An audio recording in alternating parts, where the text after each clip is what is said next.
Alright. Hi guys, it's Jeffrey here. Welcome to another channel, also reaction video. I just got home from my day.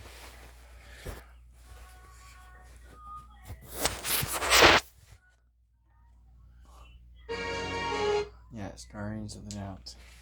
So let's just begin.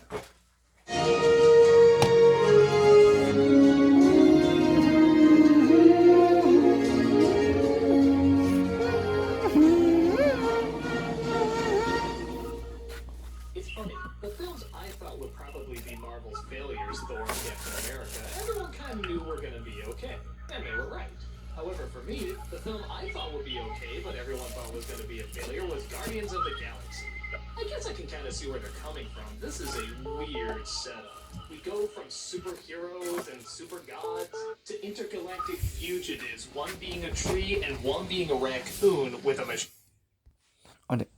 Sorry, I just had to stop it for a minute. Machine gun. Yeah, pretty silly. But I guess I knew it'd be okay because it kind of embraced its insanity. The marketing said everything. This is not meant to be taken that seriously. It's a raccoon who swears. It's a tree that can only say 3 words. It's a giant gray guy who literally doesn't know what sarcasm is. It's the chubby dude from Parks and Recreation. And it did, and people seem to love it. Though from the beginning, you might think something else. It starts off with our hero named Star-Lord watching his mother die from cancer. She asks him to take his hand, he's too afraid, doesn't grab it, and she dies. He runs out into the field screaming because he lost his mother and suddenly he's abducted by aliens. That sounds like a totally insane opening, and it is, but it's a totally insane film. Years later, he grows up and finds himself living among the aliens. As a bounty hunter, treasure hunter, pretty much anything hunter that's usually illegal.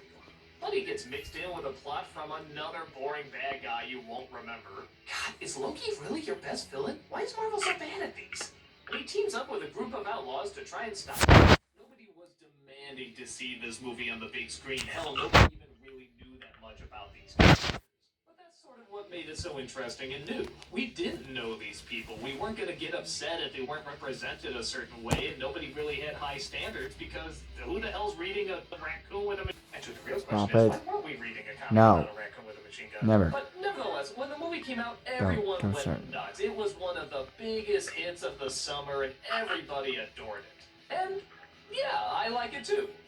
Did I love it? I don't know if I can say that. I like a lot of the other Marvel movies more, but I think because people's standards were set so low, they were surprised they enjoyed it as much to as finish they my did. review For of me, that, I thought it was a lot of fun and maybe funny, tonight. but I don't know if I see it as quite the big masterpiece that a lot of other people are seeing it as. The plot, once again, is obviously a filler plot. It's talking about the Infinity Stones. It has a throwaway villain. There's a bunch of characters that we're gonna see later. Oh, hey, there's Thanos, and he still does nothing. But big one. Maybe it's like Winter Soldier, and it just does it so well. Well, it does it okay. Again, this is supposed to be a comedy, so it's a different kind of movie.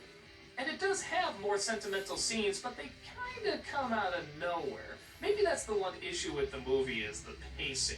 Not that it's too fast or too slow, they just don't always segue into each other very well.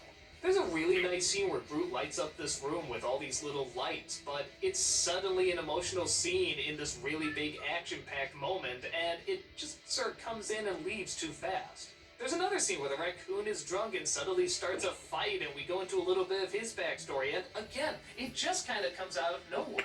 They're nice scenes, they just don't always fit in. I'm also not sure why they never made this green lady that funny. Everybody has their own little weird quirk, but she's the only one that doesn't really seem to have anything that funny about her. You could make the argument that she's the sourpuss who's grounded, but we kind of had this big gray guy for that. Well, maybe she's the more emotional center. Well, no, we kind of got Star-Lord for that, so yeah, even though she looks kind of cool, I didn't entirely see the purpose of her. I would have liked something a little extra to make her feel like she's more part of the team.